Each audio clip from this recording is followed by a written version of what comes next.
ஒரு Chevrolet enjoy ஒன்று போட்டிருக்கேன் பாருங்க. 2014 மாடலு 4 ஓனர் வண்டி.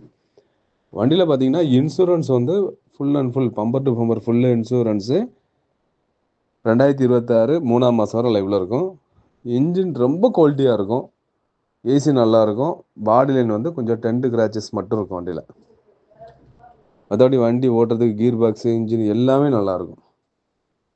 வண்டி பார்க்கணுன்னா செங்கல்பட்டில் வண்டி பார்க்கணும். வண்டி இருக்கிற கண்டிஷன் அப்படியே வண்டி கொடுத்துடலாம். 87,000 வண்டி கொடுத்துடலாம். ஒரு செவர்லெட் என்ஜாய் ஒன்று போட்டிருக்கேன் பாருங்க. 2014 மாடலு 4 ஓனர் வண்டி. வண்டியில் பார்த்தீங்கன்னா, இன்சூரன்ஸ் வந்து full and full bumper to bumper full insurance 2026 3ஆம் மாதம் வரை லைவ்ல இருக்கும். இன்ஜின் ரொம்ப குவாலிட்டியாக இருக்கும். ஏசி நல்லா இருக்கும். பாடி லைன் வந்து கொஞ்சம் டென்ட் கிராச்சஸ் மட்டும் இருக்கும் வண்டியில். மற்றபடி வண்டி ஓட்டுறதுக்கு கியர் பாக்ஸு